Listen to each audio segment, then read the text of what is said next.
If you are to comprehend the full extent of your transgressions, we must go back to the beginning.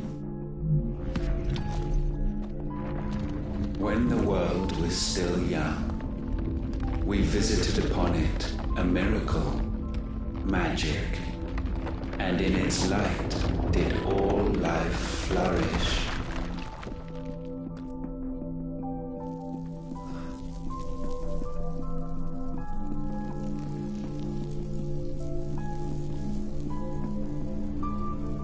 Yet the price for this boon would prove heavy.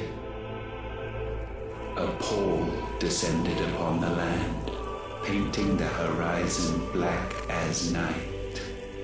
Though we labored to forestall its spread, in this one endeavor we stood powerless. And so we fled, that we might endure, that we might discover a means of salvation.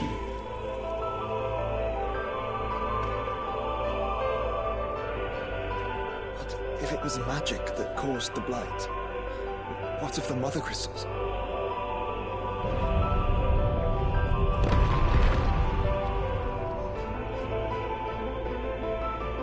I expect he'll tell us soon enough.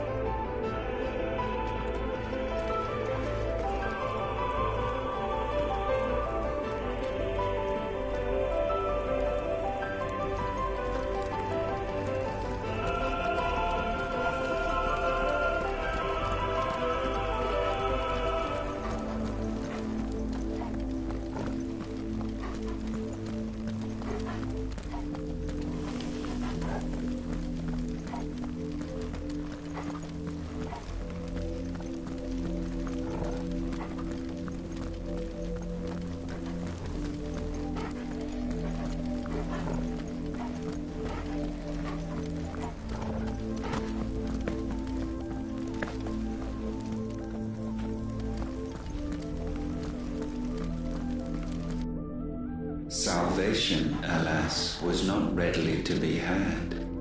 First, we would require a land unvisited by the stain of corruption. An unprecedented journey lay before us, one beyond the limits of our fleshly bodies, and so we cast them off. Thus, stripped to our very spirit, did we find our new paradise. A land as pure as driven snow, Valisthea. There would the true work begin, for the black crept yet behind us. And soon did we arrive at a solution.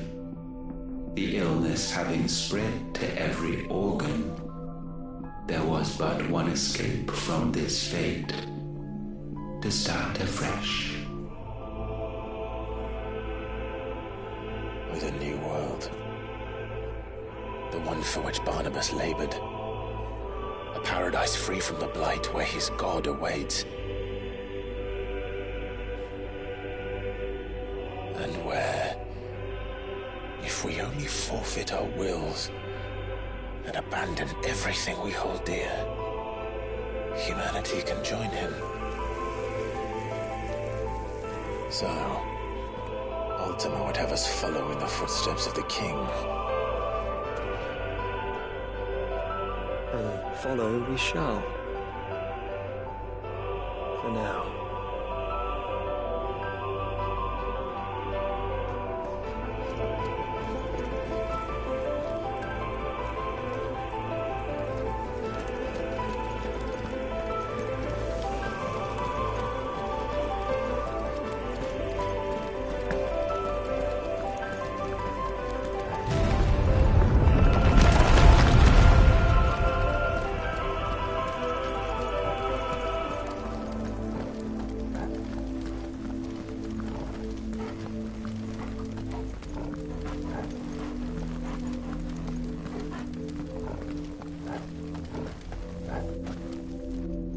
To forge a new world would require not only power, but a constitution strong enough to wield it. Acquiring the first would be simple.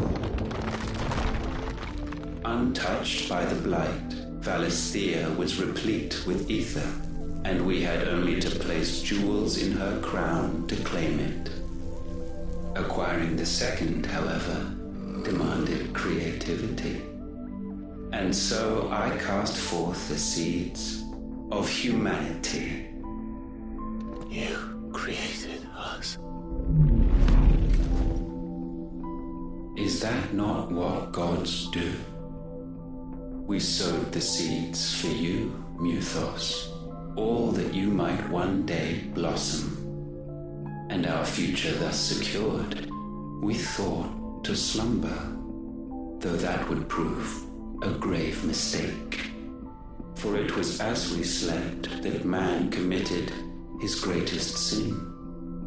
He awoke.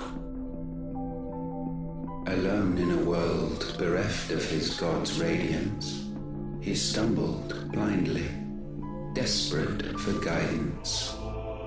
Finding no light, he sought to kindle his own, and from that single errant impulse was his will born. Having discovered himself at last, man turned his eyes inward and found he desired evermore that which only magic might afford. So wars were waged and brothers slain for custody over that dwindling resource, and the land, she wept tears of black.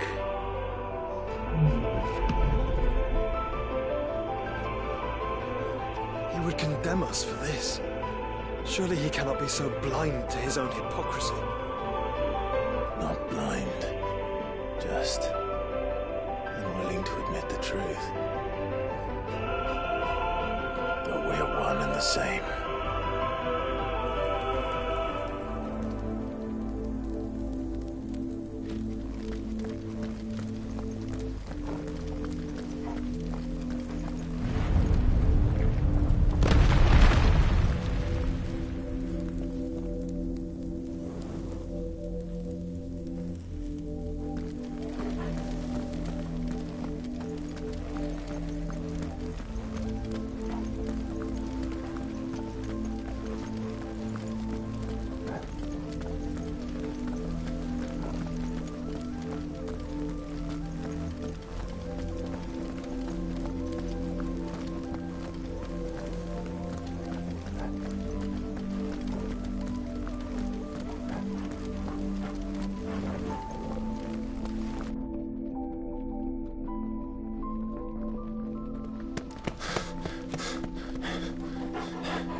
Is that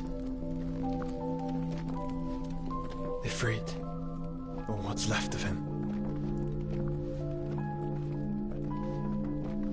Long have our ashes lain cold for want of a spark.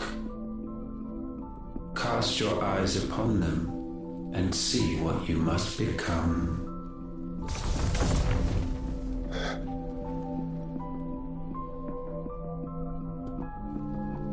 Valisthea cannot endure a second claim upon her being. The avarice of man drives her ever closer to destruction, but she may yet be saved by you. It is what you were born to do, why we nursed you and fed you as your own mother should have. And now that you are fully grown, our Muthos, it is time at last for you to serve your purpose. to right your wrongs? If our sin is wanting to survive, then you are as marked by it as we are. The fault is yours. Our wills were born because you abandoned us. And now, you would have us forfeit them. All for a place in your new paradise. Do you imagine yourselves worthy of one? Mankind has no place in our world.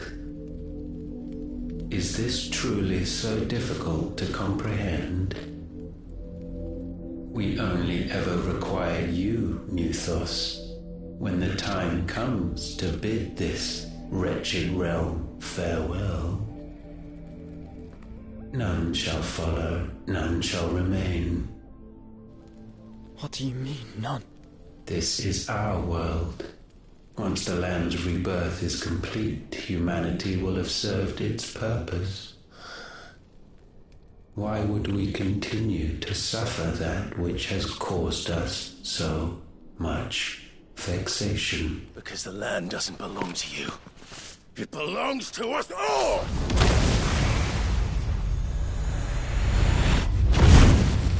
What?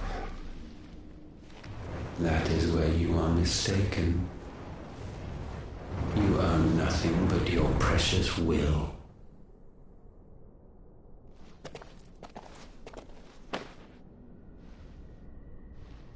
Brother.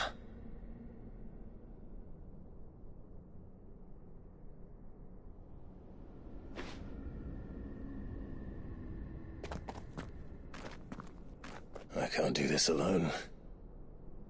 And you don't have to. I grow weary of your dissent. Now you must learn that this master will not tolerate disobedience.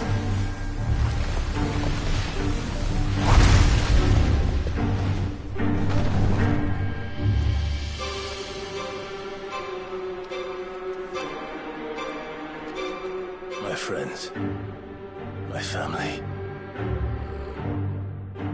We have all suffered, all fought to survive. This world may be flawed. It may be broken.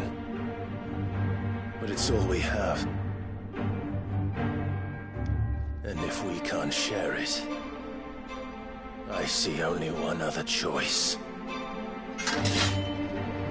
You have to go. You may have created us, Ultima. But it's time we lived on our own terms. This isn't your world anymore.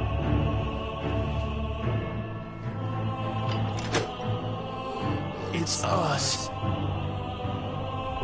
Bow down, offenders, hearts disdain.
foul taint may not be sublimed through game standing.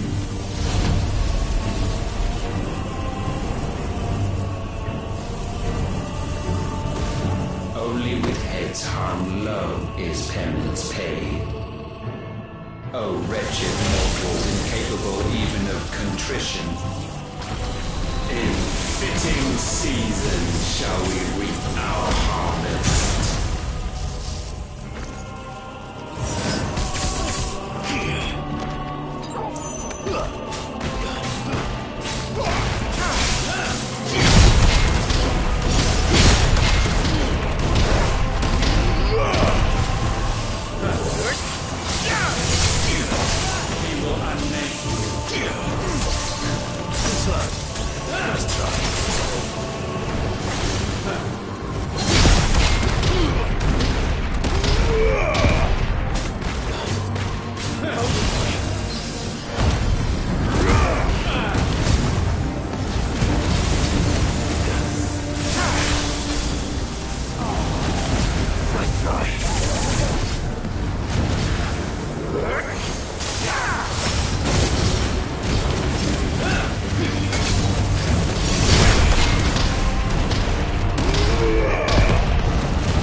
Gifted this chance, and still you would raise your hand against the Lord.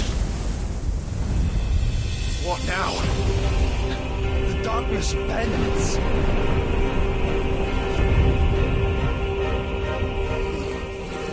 He means to end us. It wouldn't be the first time. But let's make it his last. Your fate is inexorable. Surrender the vessel unto the darkness. Surrender it unto us. Kneel before us.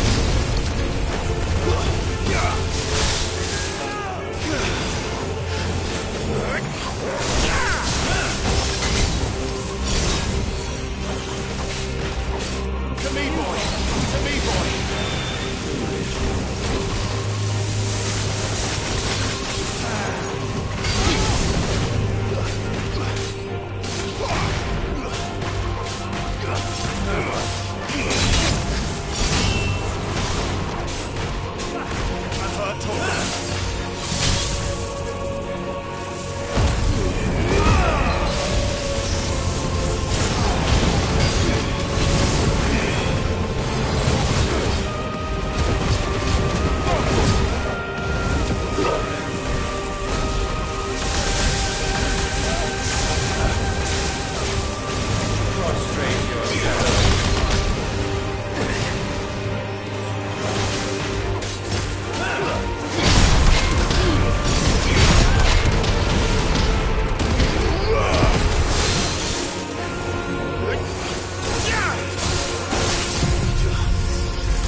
last. For countless generations have we awaited this moment.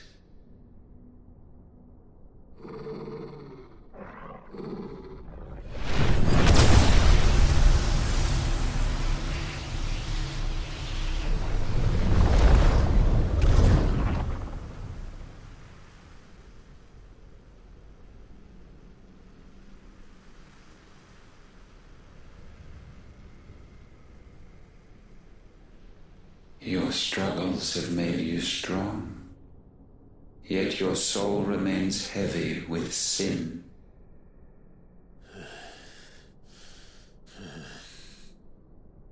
Absolution is nigh. Repent, and all shall be forgiven.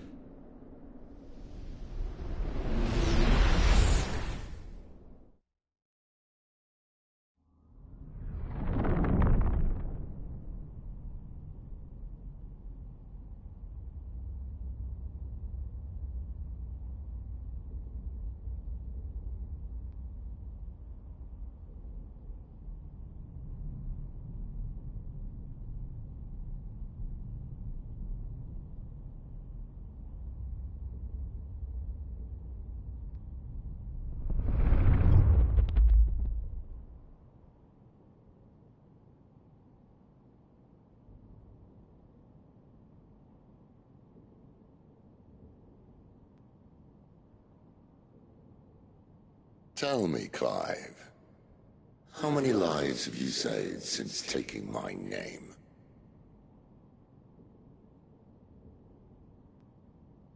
Fewer than we have ruined. Wherever we go, we leave a sea of tears in our wake. These are the wages of your will, son. What good are our choices when all they ever bring, all they will ever bring, is death? There's no atoning, Clive. No matter how hard you try. So why not leave it all behind? Leave it all behind.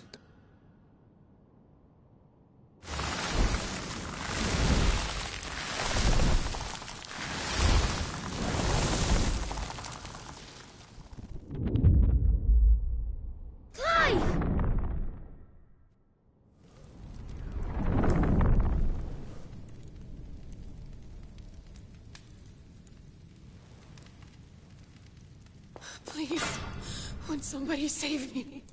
Won't anybody love me? I yearn, yet still she is not mine. Have I not given enough? From will is born desire, and it is this which consumes you, rendering you incomplete. Do you not see how the world bends and warps under the weight of your hungering hearts?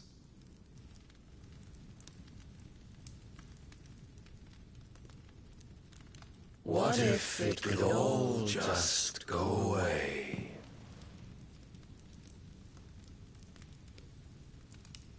Just go away.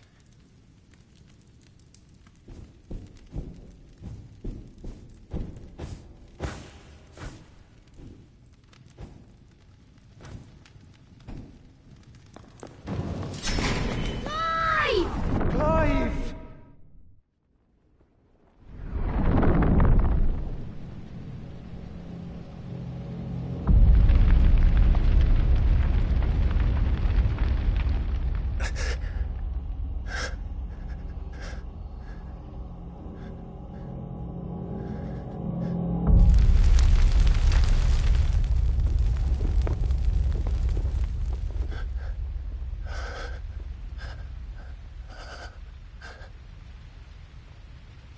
None of this is real. Wake up. It's time to go home, Clive.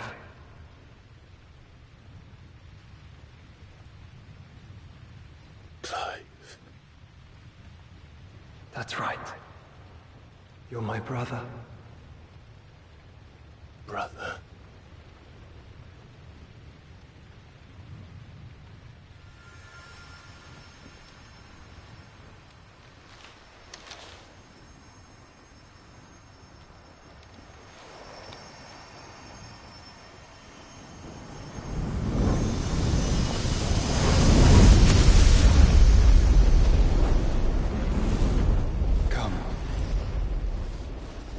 Remember who you are. Clive.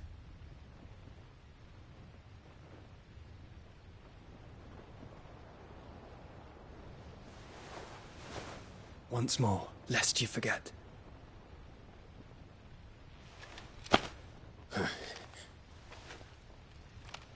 My name is Clive. Clive Rossfield. Look. Ultima.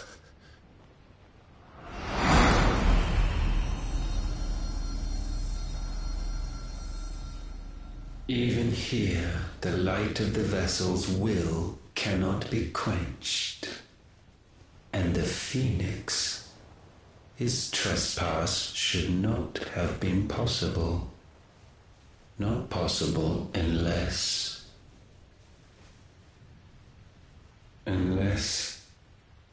he has been with Muthos all along. The mark of the Phoenix, emblazoned upon his heart, made manifest by the power of will alone. The power of creation. Can it be? Are their wills truly so potent? Are you still talking?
Damn it, Clive.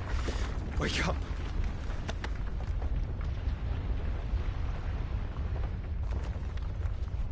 That hurt.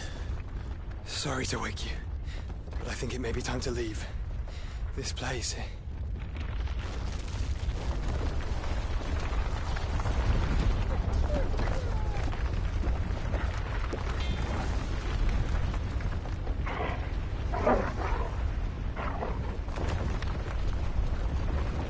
And once again does my creation stray from the path laid before it. Steeped in conceit, you fancy yourself a god. You embrace Logos. But we will put an end to this hubris.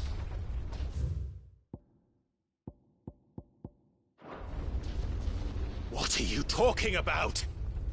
In the halls of origin does our true power quicken. And there shall you be made complete. Soon, Muthos, Soon you will discover how little you know of suffering.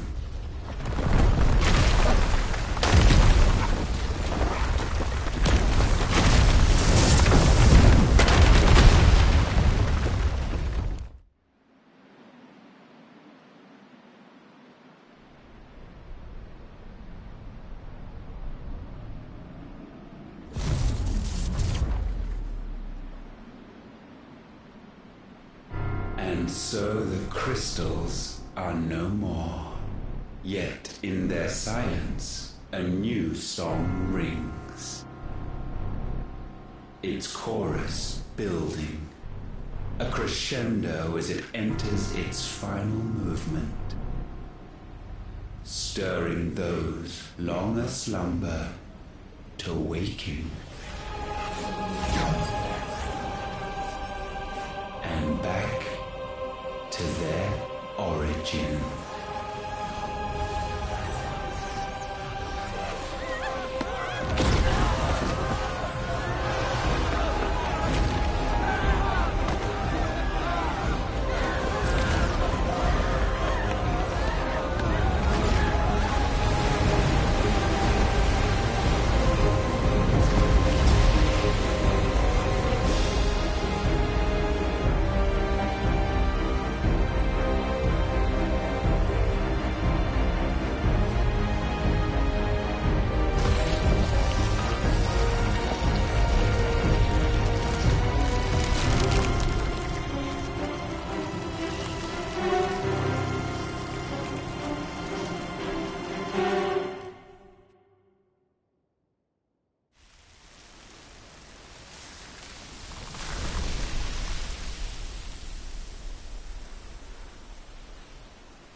Bloody crystal's cracked.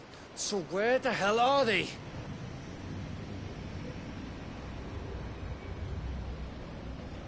Oh, fuck me.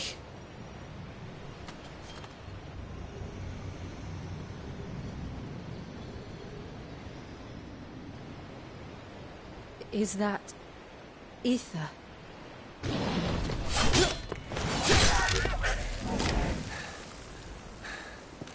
What in good Grieger's name is going on? This is wrong.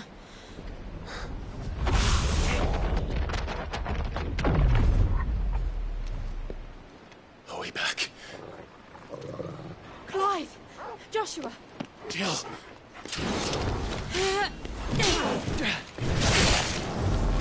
Is everyone all right? We're fine. What happened? Too much to explain here. Mate! We're leaving! Now! Everyone, fall back to the ship!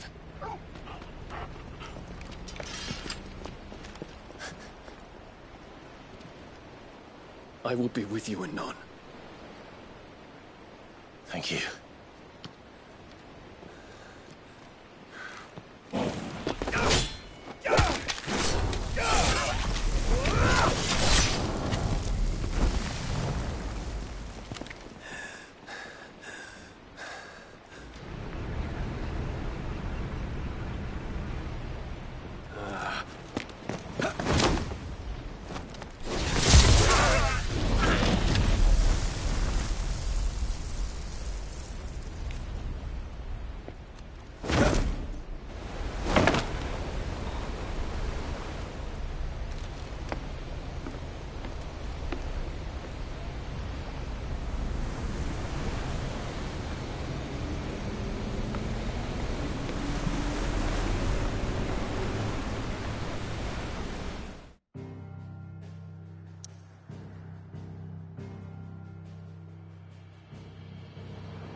I need to tell everyone what happened at Drake's Spine. And I'm going to need Otto's help.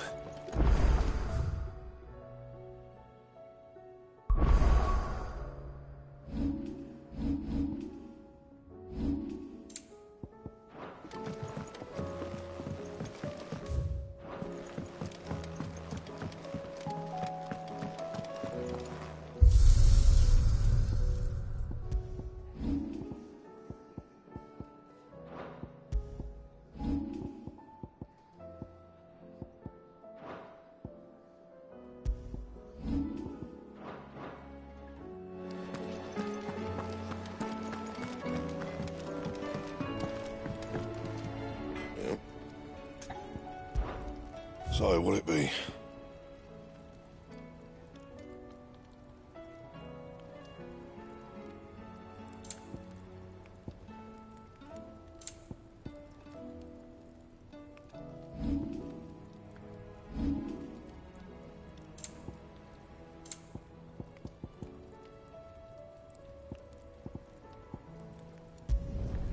No scratches, right? Should last you a good while. No scratches, right?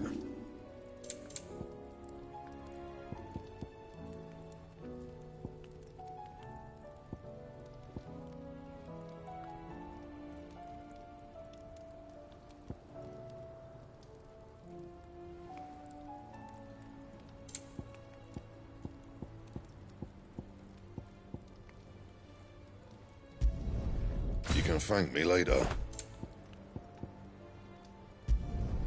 Not my best work, but it'll do. Still alive, are you? It'd better all be here. You'll not find a better price than that. Sorry. Sold out. Maybe next time, eh?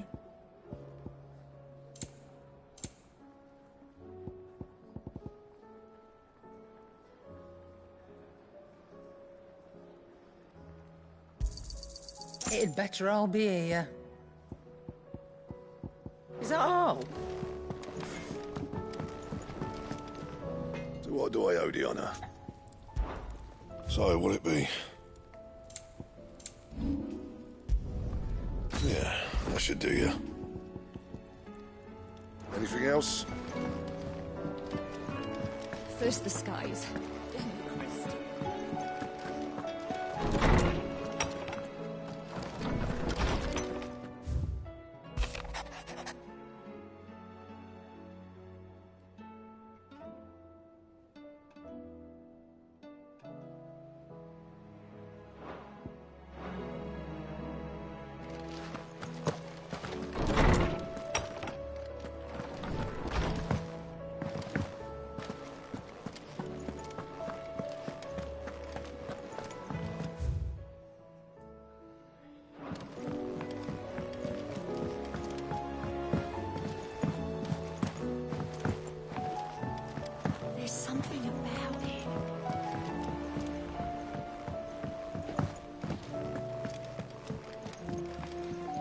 Clive. How may I help you today?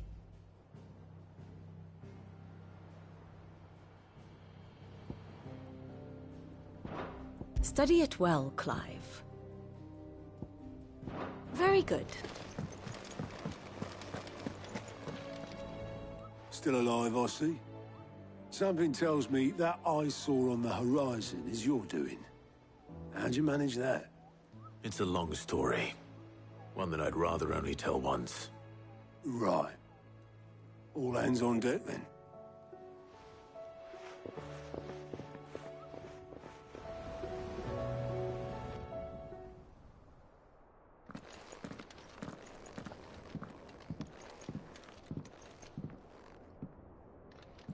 Is this everyone?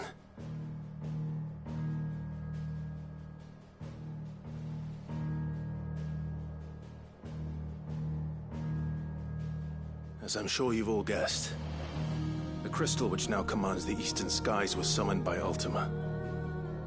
He called it Origin. Though the significance of that name is as yet unclear. What does it matter what it's called? Its emergence tore Twinside asunder and wiped my homeland from the map.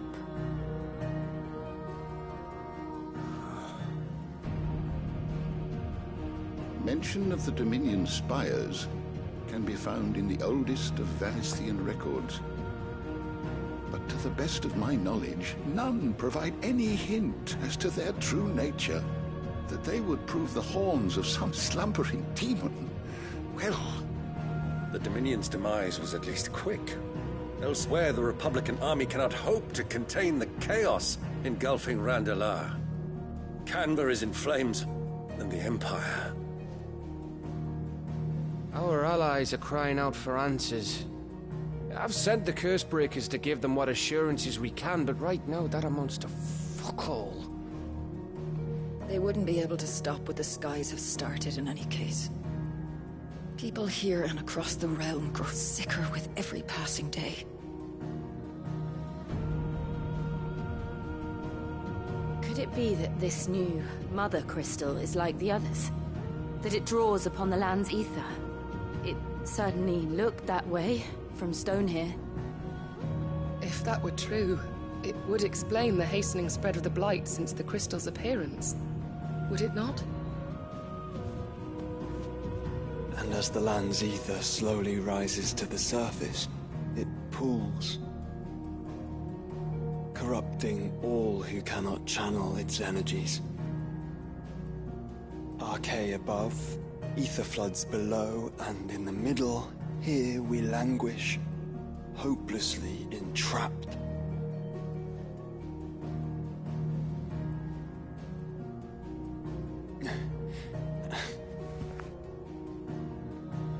It's all right. When we faced him at Stone here, Ultima told us his true power quickens in the Halls of Origin. Needless to say, we cannot allow that to continue. If we are to stop him, we will have to find a way into the crystal. How are we gonna manage that then? It's up in the sky. And fast as she is, the Enterprise can't fly.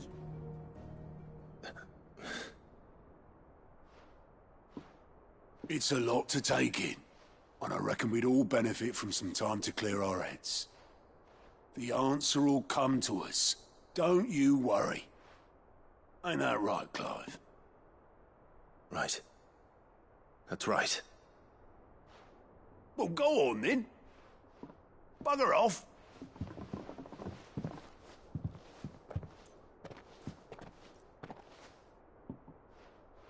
Same goes for you, Clive. You won't solve anything like this. Trust me. Go and get some fresh air, eh? Thank you.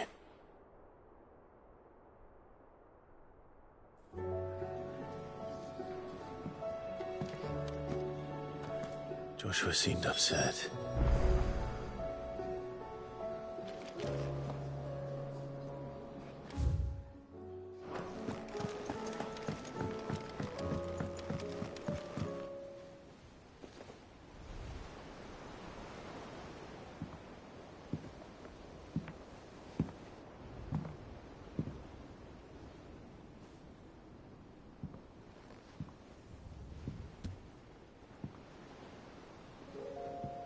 Ultima may have created us, but he doesn't make us who we are.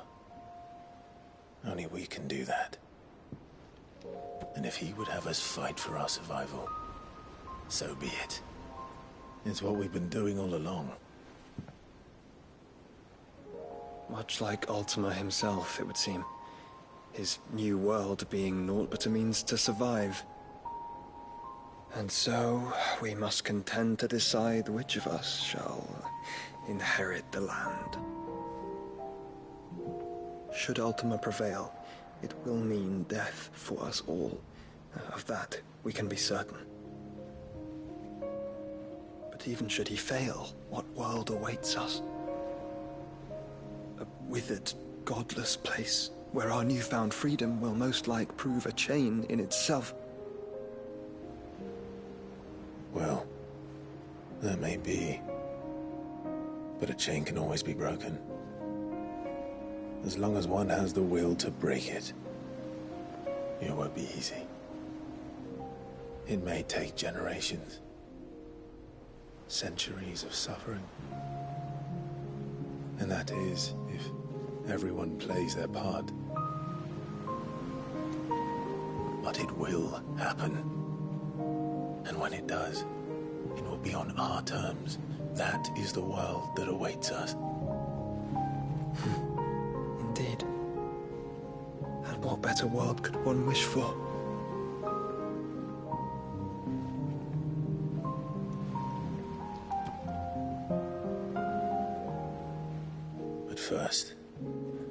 to reach that crystal. Then it's a good thing I have wings. You can barely stand, let alone fly. And only the Founder knows what horrors await in those skies.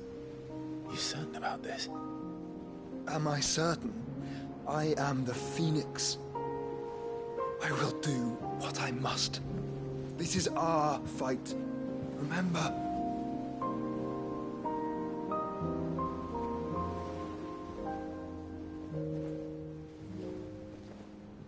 All right. I yield. But only what you must, yes? I'm still your sworn shield. That you are. And what of my wings? Lest you forget, you go to stand against a god. I would not have you succumb to fatigue before the fight begins. Ifrit, your brother mentioned that some few of the dominants who had lost their power to you were still able to prime. Is that true? It is.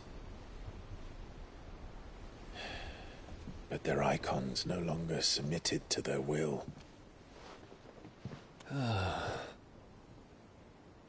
Then mine will have to be stronger. That you both might save your strength for the battle to come. You don't have to do this. If you do, there's a chance you might lose all you have left. And what have I but regret? My life ended in the Dominion. I fear death no more. Besides, I would have words with Ultima. He has much to answer for.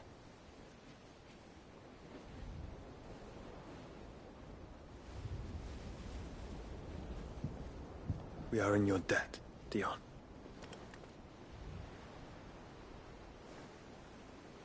We can speak of debts when this is over.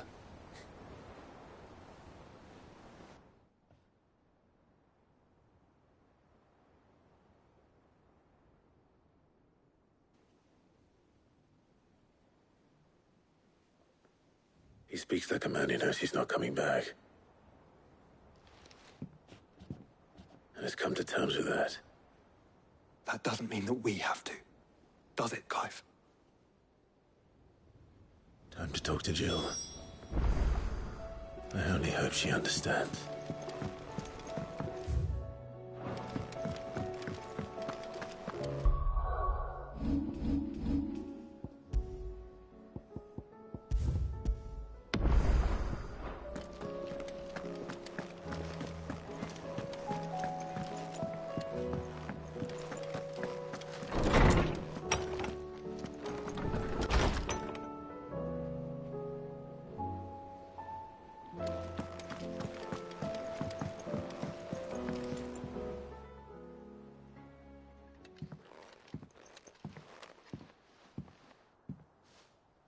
Come to wish on a star.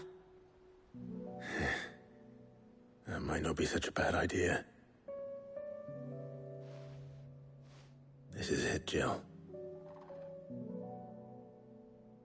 You know what I have to do. Why I have to do it. There's no turning back now. This is where our journey was leading us. Where it will end, for better or worse. I could pray to Metia for you. But you'll be all right, won't you, Clive? You always are. I did promise we'd watch the moon together. I'll be waiting.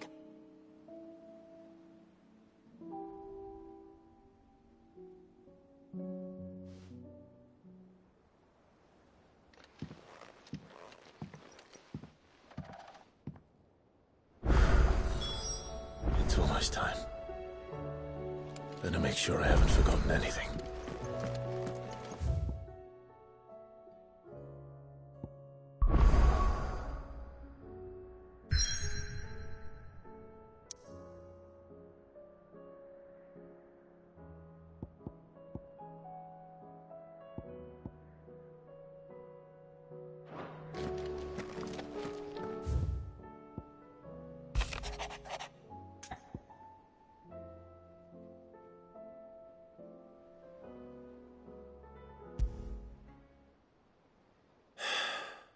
is it this time, Torgal?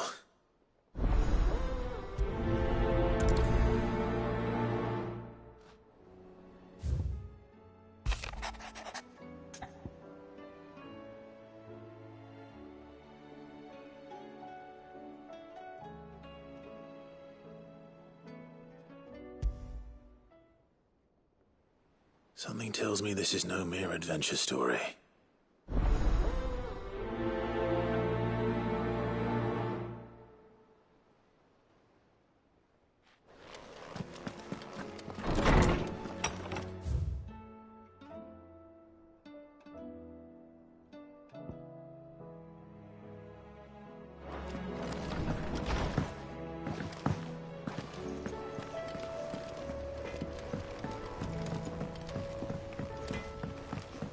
Say what you will, Lady Karen is in herself.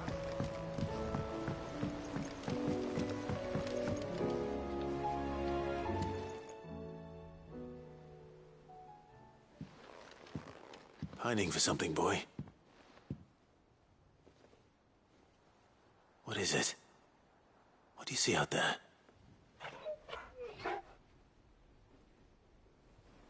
I never did ask where you got that anklet of yours. From Sid, that's why. On the day he brought him home. That long ago? And you're only thinking to ask this now? Sid saw that the pup had a habit of gnawing on his leg, since you ask. Clap that there iron on him to keep him from doing it. What was wrong, boy? I'll take like as not. Must have been hard on the poor whelp losing his loving masters at such a young age. Doubly hard in being a frost wolf, torn away from his icons and all. Sid would always tell him, you want that iron gone, you find what it is you're looking for. I reckon what he were looking for was you. I'm sorry, Torgal. Sorry for making you wait so long. Let's get that thing off you.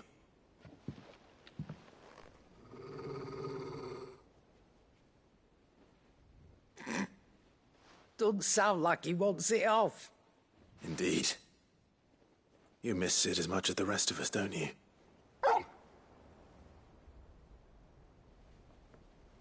You want me to go with you somewhere?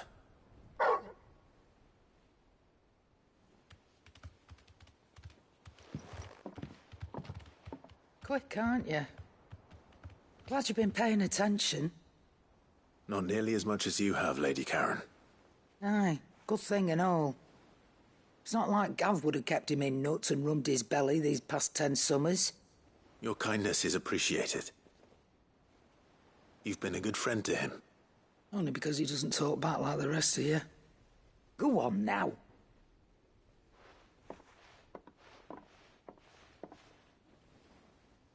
Where to then, Torgal?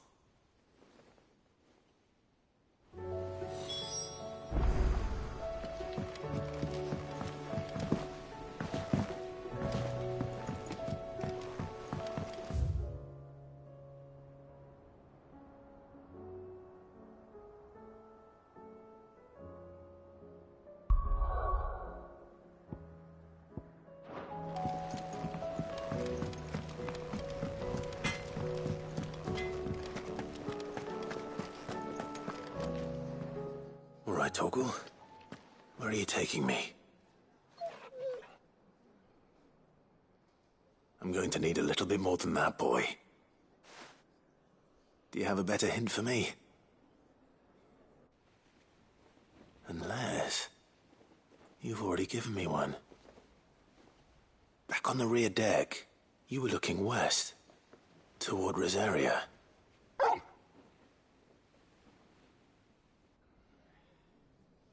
Why don't we try the rookery?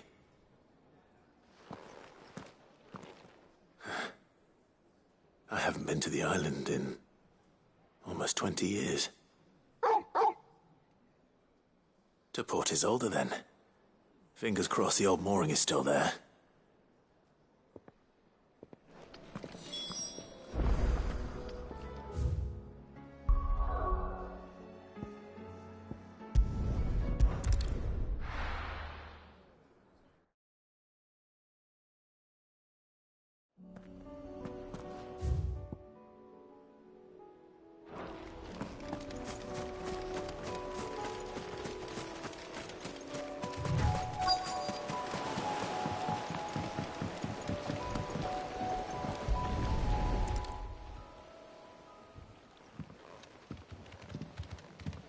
It's still here. After all these years. A lot smaller than I remember. And you're a lot bigger. You might have to swim, boy.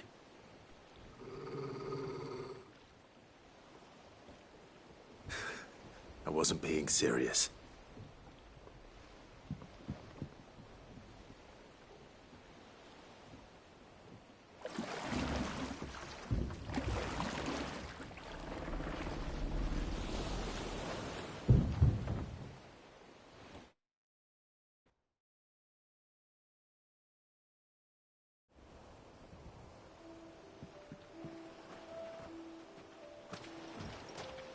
This place hasn't changed at all. The rookery's right through those trees. Come on.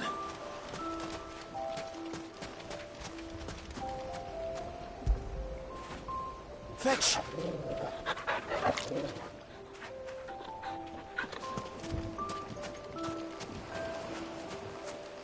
Race you there? I bet I could still beat you.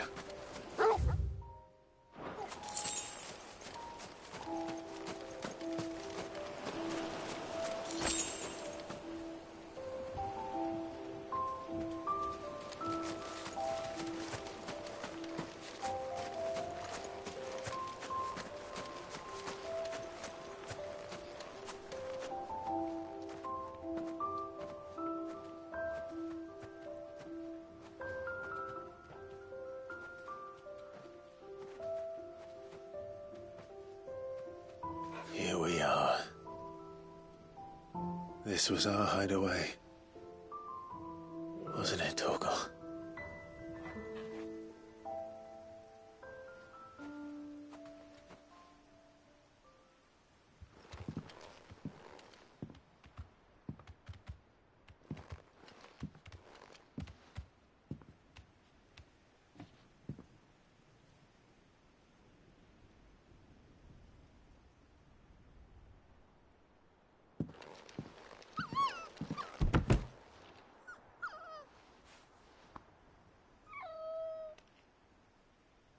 Coming here helped me to forget who I was.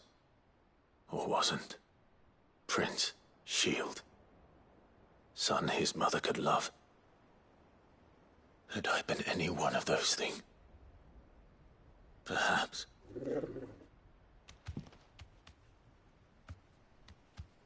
What is it, boy?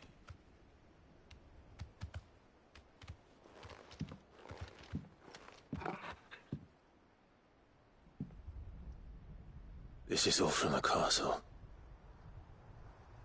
And Phoenix Gate. Did you bring these here?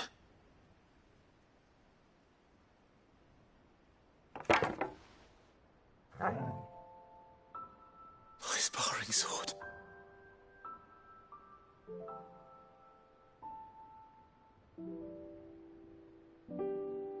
Well, well. You never stopped looking for me, did you, boy?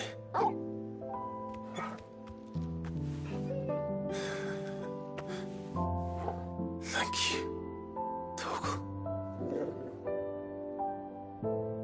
For never giving up. For never forgetting.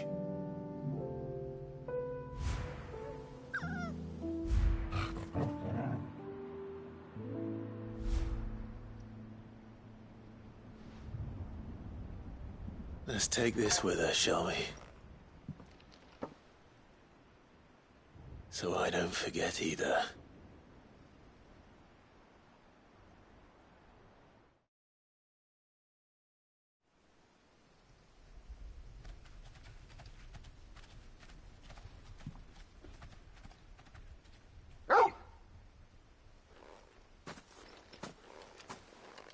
That's not the way back to the boat, Torgal. All right. I'm coming.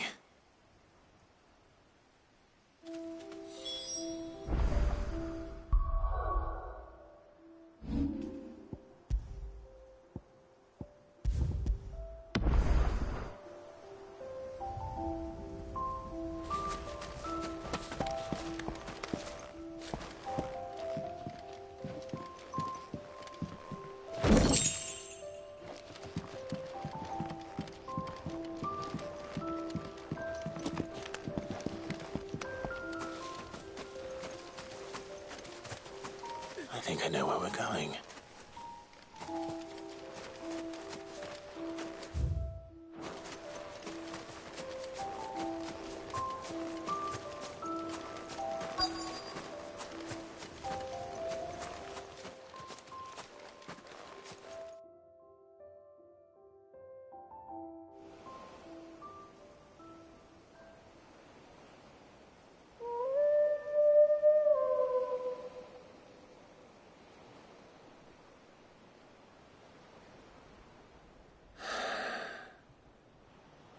People always talk about the importance of putting the past behind you.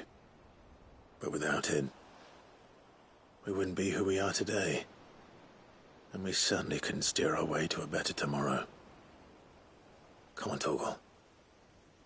Let's go home.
You be careful up there.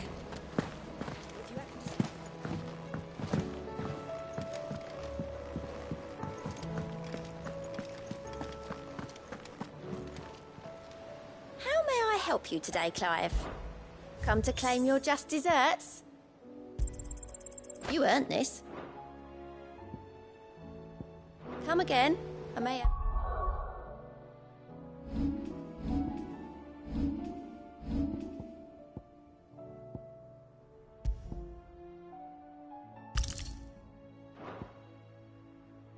More for ya. Fancy a look at the list, do you? Quick look.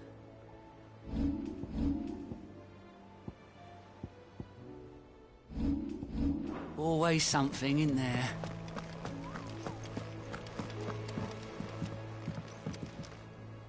Vivian, I read your note, and I'd be happy to help you find the book you're looking for. Thank you, Clive. But tracking it down will not be easy. Are you sure? Please. You have always granted me your wisdom and insight whenever I asked. It's only right that I return the favor. Or at least attempt to. You are too kind. Alas, what I ask of you is rather more trying than delivering the odd lecture. I spoke with Harpocrates to see if he had any inkling as to where another copy might be found, but... But perhaps it is best that you hear the details from him. If you say so. Forgive me, Clive, for asking this of you. But this book, it set me on the path to becoming who I am today. Its importance cannot be overstated.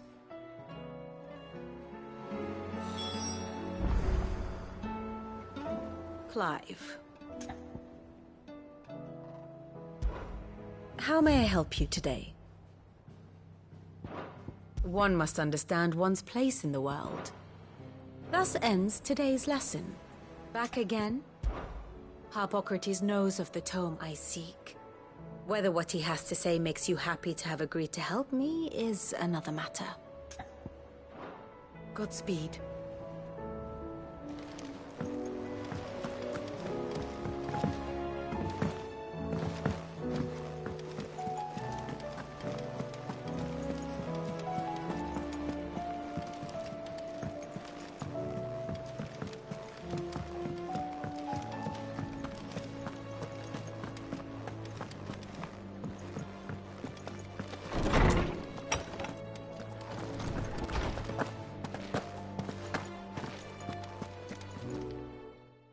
Clive, my boy.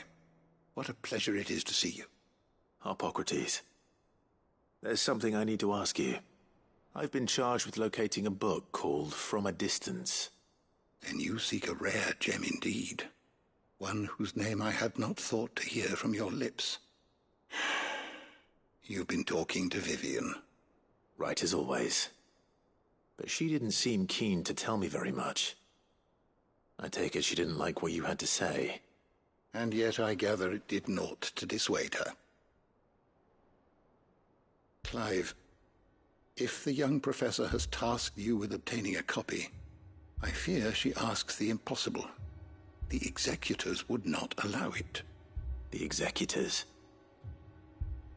Coveters of Secrets. A clandestine organization committed to the collection and intenebration of forbidden texts and technologies.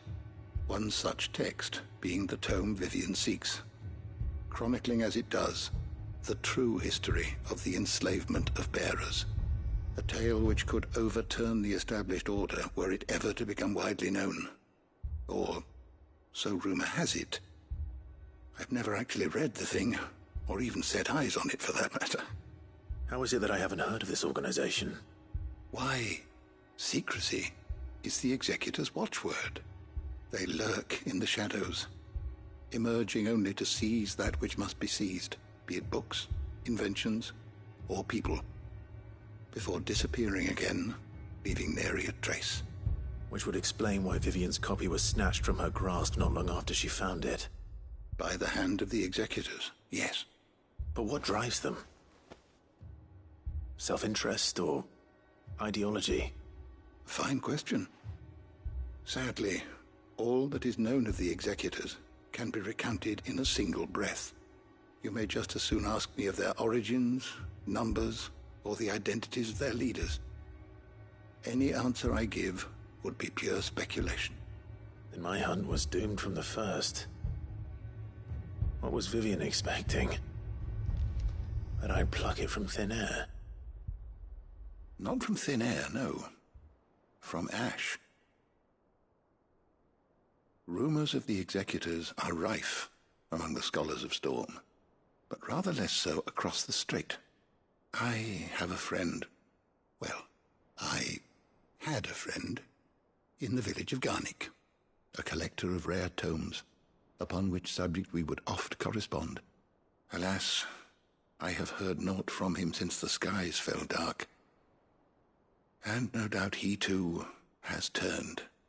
But, though he did not mention it by name, it is possible that a surviving copy of From a Distance yet rests upon one of his many shelves, quietly awaiting discovery.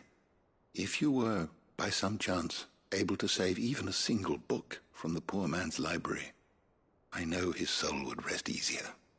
Very well. When I next find myself in Waloed, I'll be sure to pay Garnick a visit.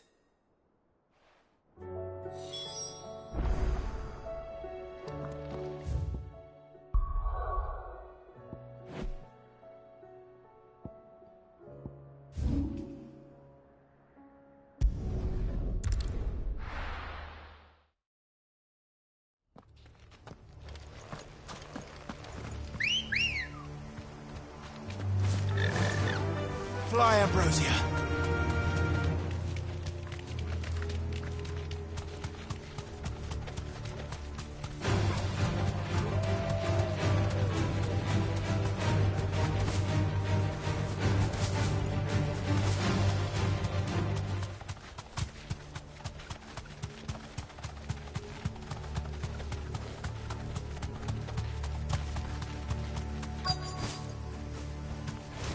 The entire village looks abandoned. Now, which house would a bookworm live in?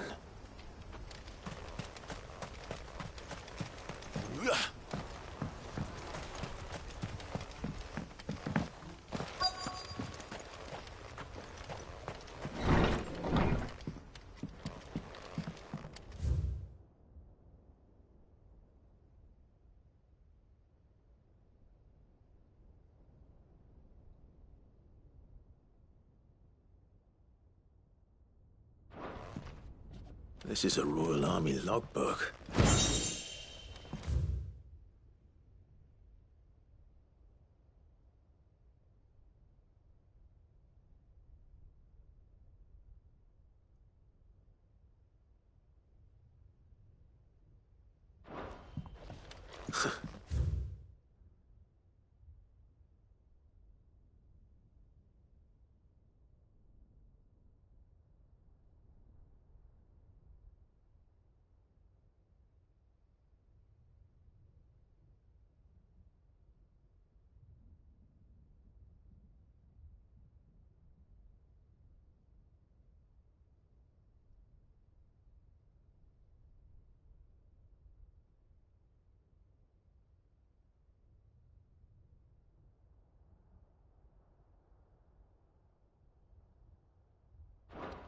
His interests were certainly varied.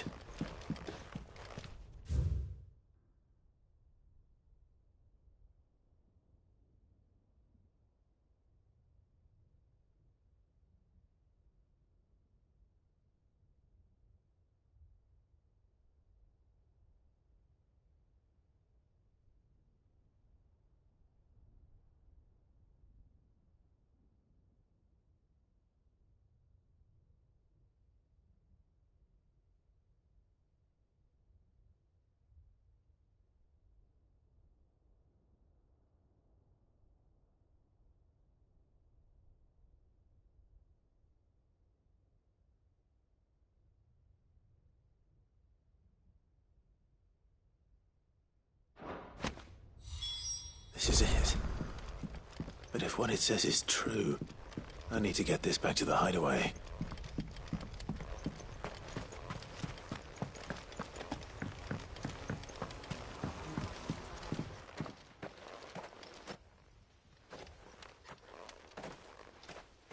Leaving so soon, stranger? We've been watching you. From a distance, so to speak. Subtle.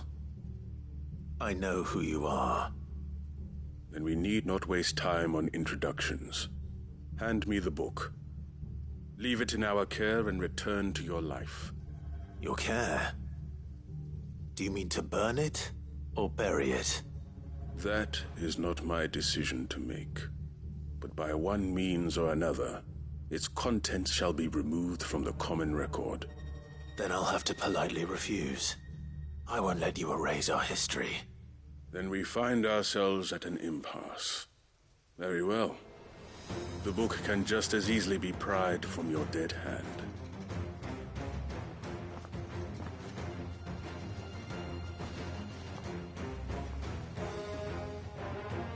Let's see, shall we?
Impressive.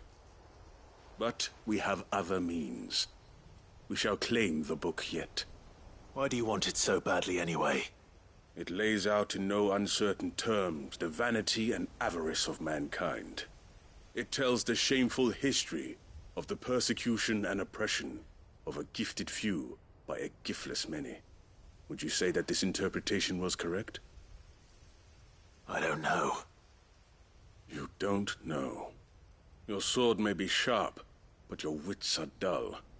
So let me answer for you. There is no correct interpretation of history.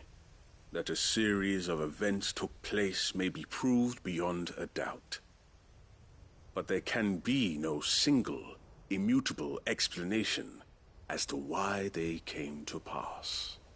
It is a question of numbers and of belief. If enough people believe that a set of events occurred for a reason, that belief becomes the truth. So you're trying to control the truth? We are trying to protect people from themselves, from knowledge that would bring them naught but pain. That is all. You may keep the book, for now. The world is small. We shall meet again. Until then. Wait! Damn it. Let's get this back to Vivian. Perhaps she can explain what that was all about.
Vivian. I found it.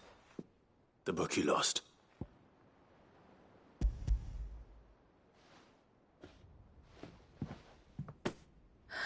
You found it. Thank you, Clive. Even though I asked this of you, I was not entirely sure it would be possible. I feared the executors had seized every copy. I met with one of these executors, and I convinced him to let me keep it. He told me something. That the truth is just a matter of collective belief. And that if enough people believe a lie, that lie becomes the truth. It does. But it also means that the truth is not immutable. That it can be changed. Provided that those who wish to change it can convince enough people that their perspective is the correct one. As the sad history of the bearers proves. You said that the book inspired you to become a scholar. It did. Or its author, rather. She was a heretic, you see. A firebrand and a dissenter. A gallows stood ready for her in every corner of the realm. And by shunning society, or perhaps being shunned by it, she stumbled upon a truth so potent that an entire realm trembled at the prospect of its utterance. I, too, have always felt somehow set apart from the world of men. A stranger to my own species. She taught me that my solitude was not a curse, but a gift. And that, though my journey to the truth might be a lonely one, what I found at my destination would be more than worth the cost. Do you still feel that way? That you're not one of us? Honestly, I'm not entirely sure anymore. Since coming to the hideaway, I find my thinking somewhat clouded.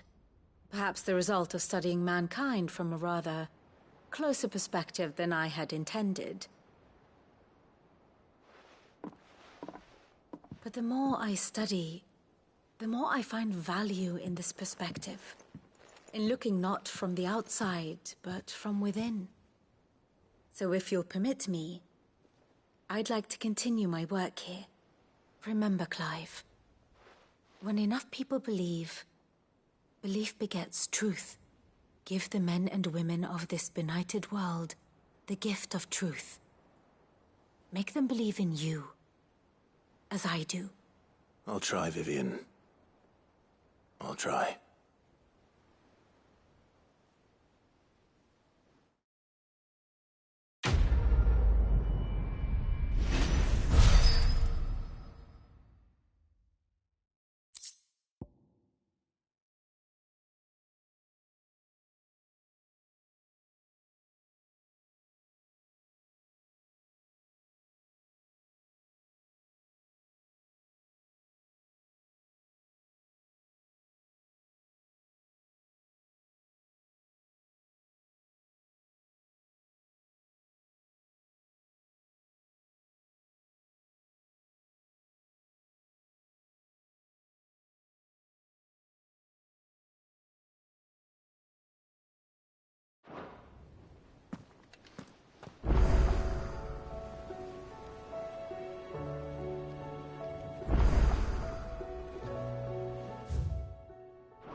Come on.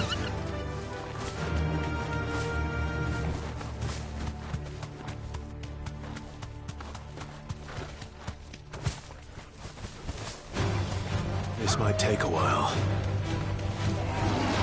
Straight home now.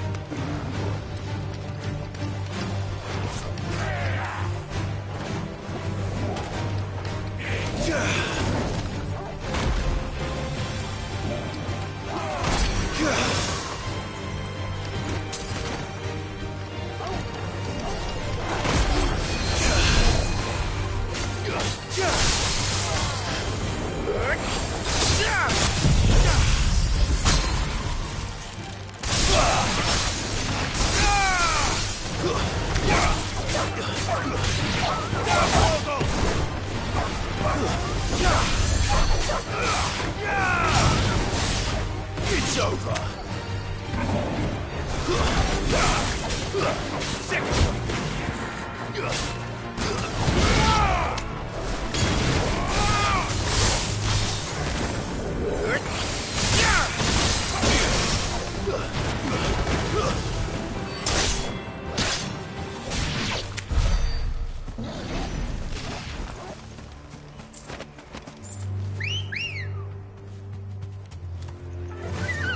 Run like the wind.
moves on.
Rest in peace.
It's usually me making demands of Hippocrates.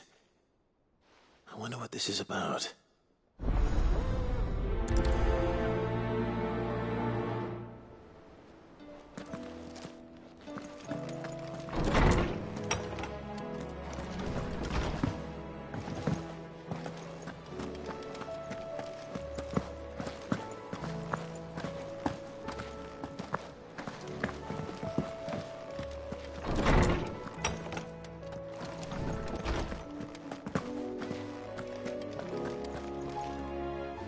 Swordsman Harpocrates. I received your note. Ah, yes.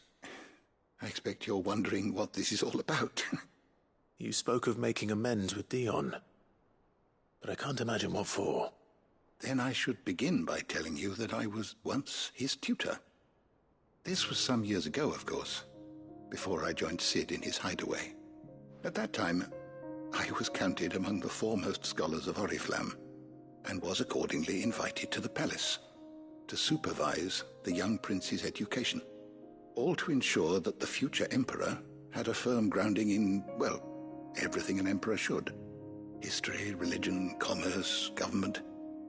Alas, our time together was cut short when Dion left to join the Dragoons, his studies no longer being deemed necessary. I had not expected to meet with him again, least of all here. Have you spoken with him? No, I have yet to find the right moment. His Highness always seems so preoccupied, especially when alone. I would not wish to disturb his ruminations with idle words of greeting, not when I know he dwells upon the evil Ultima had him commit in the Dominion. The guilt weighs heavily on him, I know. But as you say, that was Ultima's doing. Surely you can't blame yourself. When I first met him, it was not guilt, but his people's expectations that weighed heavily upon him, and I did nothing to ease that burden. He bore it alone, until the day he could not bear it any longer. It is one of my greatest regrets that I only ever offered him my wisdom, when what he truly needed was friendship. The blame for Dion's transgressions lies not only on his shoulders, but on mine. I see. I'm ready to help you in any way that I can. Then I beg that you bring me a wild wyvern tail. Apothecaries across the ages agree that even to glimpse such a flower is to be granted inner solace. Fabulists and fraudsters all, of course. But there is oft a seed of truth to be found where even the most outlandish opinions align. Well, it can't hurt to try. Where can I find this flower? And how will I know it? You have seen cultivated wyvern tails before, I trust. The lily-white blossoms from whose roots the poisonous ink for the brand is distilled. Well, those which grow in the wild differ only in their purple hue. The harsher the environment in which they are raised, the deeper the colour. There is a waterfall in Rickmal's roost across the strait, where the flowers once grew in abundance. Whether they still survive there, I know not. But try as I might, I can find no likelier location. It's all right. I'll find you a wyvern tail one way or another. Thank you, Clive. And please, be safe.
Seems this place has been flooded twice over.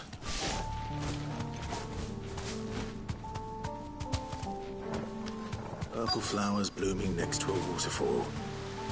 Shouldn't be too hard to find.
Here they are. Might as well pick enough for a bunch, I suppose.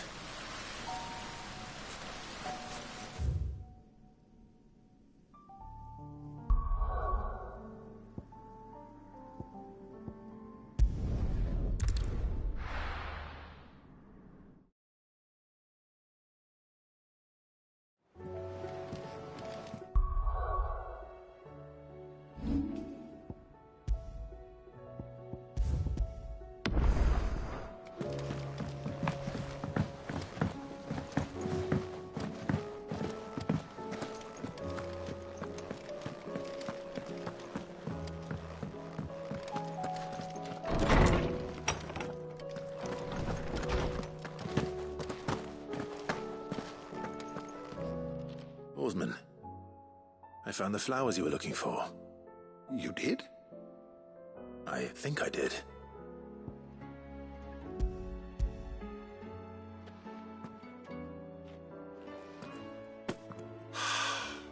You did indeed. My dear boy, thank you. You wanted to make Dion a gift of one, did you not? Shall I invite him to join us? Oh, I don't... It's no trouble. I'll go and fetch him.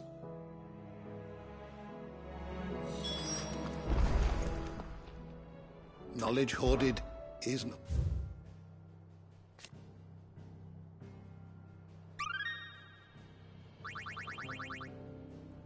You wish to study the tomes?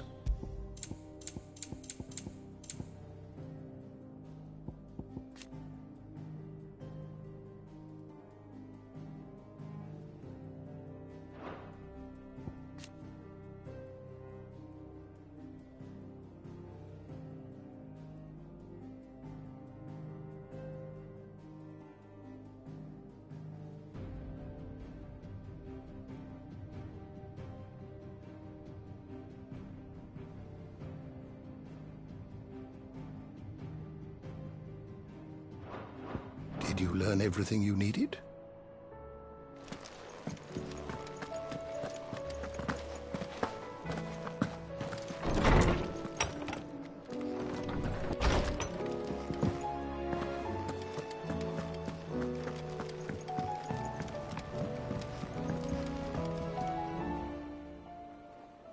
Your Highness, would you do me the honor of accompanying me? No. It is time, then. No. Only to the shelves. Our lawsman has something he'd like to give you. Master Harpocrates. No. I dare not show my face before him. Not after everything I have done. I have taken countless innocent lives. And ruined countless more. All because I was weak. I have sworn to atone for my crimes or die in the attempt. But were I to meet with him again, and see in his eyes what I have become, I fear that my resolve might falter. Then that is all the more reason to do it. Test your resolve. Prove to yourself, and to him, how strong it truly is.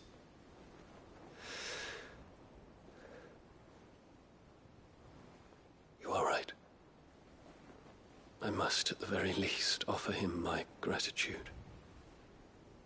Very well, then. Take me to him. Follow me.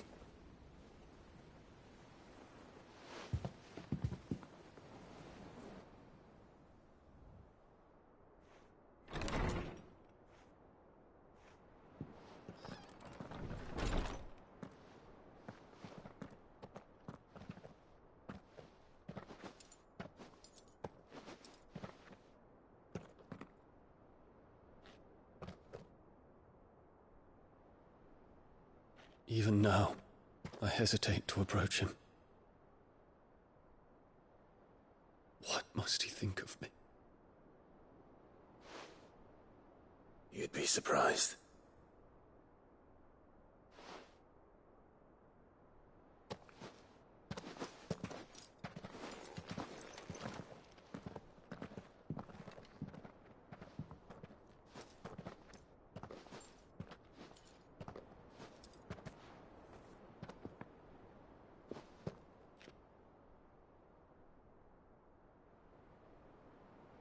Master Harpocrates, pray, accept my apologies for leaving your tutelage before my studies were complete. Your lessons opened my mind to a world quite unlike the one I had imagined from within the gilded confines of the palace. And I shall be forever grateful for the efforts you made to enlighten me. Lift up your head, Your Highness. The deeds of youth require no apology.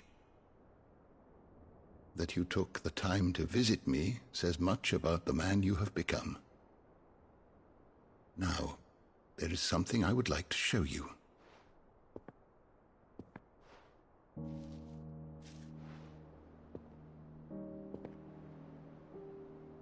Is that a wyvern tail? The color is unfamiliar to me. Because it is unique to those found in the wild. Something in the harsh environments in which they grow lends them this striking hue. Their roots are indistinguishable from those of their hothouse cousins, but once they bloom, the difference is immediately apparent. In this flower, I see you, Your Highness. Its roots were the roots of a wyvern tail, with all that implies. But they do not define it, just as yours do not define you. I want you to have it, that it might remind you of this truth.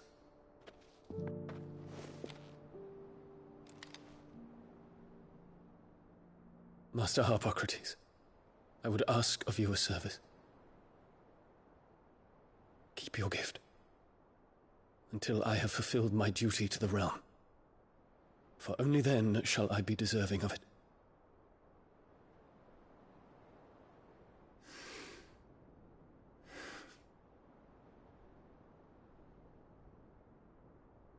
As you wish, Your Highness. I shall await your return.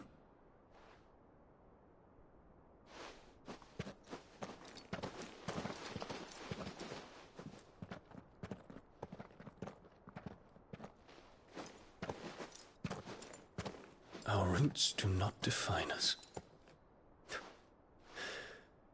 No wonder my stepmother didn't like him. For reuniting me with memories I had thought long lost.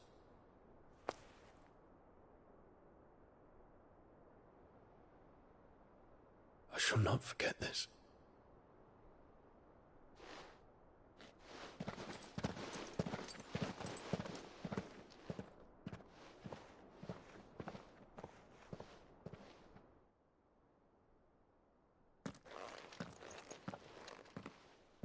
Thank you, Clive. Were it not for you, I fear I might never have found the right moment to speak with him. Not to mention the wyvern tales. I shall plant their seeds, that I might not disappoint His Highness upon his return. I hope the soil in the hideaway is to their liking.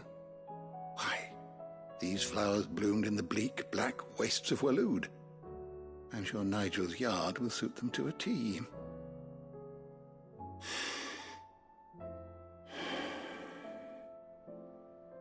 When it comes to expressing one's gratitude, I find that words are seldom sufficient. Here. What's this? A stolas quill. Or more precisely, my stolas quill. 'Tis said that an owl's feathers are steeped in the wishes it hears over its long lifetime. All those words just waiting to pour out onto the page. So consider this my wish for you. That one day you may put down your sword and pick up that pen. Well, when that day comes, I'll certainly have a lot to write about. Thank you, Harpocrates. It shall have pride of place in my chamber.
Clive, my boy! Rutherford informs me that we owe you our thanks. Hadn't intended for you to get involved, but such are the times we live in, huh? I would have done the same for anyone else. You're far too modest, Clive. You'd make a terrible nobleman. But tell me, is the realm truly in as dire a state as Rutherford suggests? From what little I saw, you were right to be worried. I suppose I should have expected the worst. But I was rather hoping the great and good of the realm might have things a little more under control. Alas, it seems that firm leadership is in short supply these days, and without it, the people are bound to lose their way. We must move quickly. But where do we start? True, the challenges that face us are many. But in my estimation, there are two key areas to be addressed before any other. The realm's armies and her larders. As you've seen firsthand, it's every man and woman for themselves out there. Certain cities have banded together to try and maintain some semblance of order, yes, but such cases are few and far between. And yet, the only remedy for the chaos that faces us is unity. A unity that transcends even the borders laid down by our ancestors. In short, if Storm does not stand together, she will fall apart. But how would one even begin to unite the realm? The armies, my boy. As I told you already, we begin by restoring order among the ranks of those sworn to maintain it. Sadly, I doubt I could convince even the lowliest gaggle of privates to dig a latrine together. But I do know someone the High Commanders have been known to listen to on occasion. Field Marshal Eugen Havel. I thought he was retired. He was, until an Akashic army tore through Randalar and killed most of the rank and file. There is no man alive more capable. Literally. And as luck would have it, I've already spoken with him on the matter. Of course you have. And he's agreed to help. On one condition. That he first speaks with you personally. Havel has always been a man of frustratingly rigid principle, and he has certain qualms about clasping arms with, well, with an outlaw. I extolled your many virtues as best I could, of course, but the old goat was adamant that he be allowed to appraise you in person. You don't mind, do you, my boy?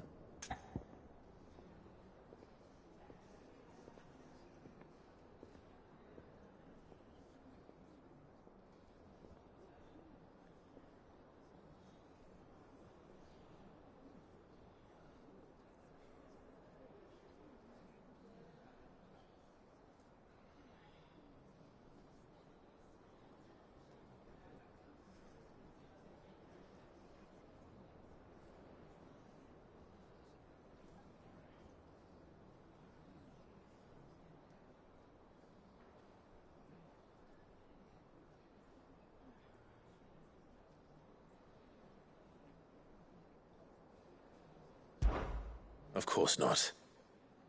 As long as chaos reigns, we will never build a better world. I'll do whatever it takes. And if the Field Marshal wishes to speak with me in person, then so be it. That's the spirit. I'll leave for Randalar at once. Would you send a Stolas? Of course. Rutherford is already in the Dalmekian capital. I'll have him tell Havel to expect you forthwith. Excellent. Thank you, Uncle. No. Thank you, Clive.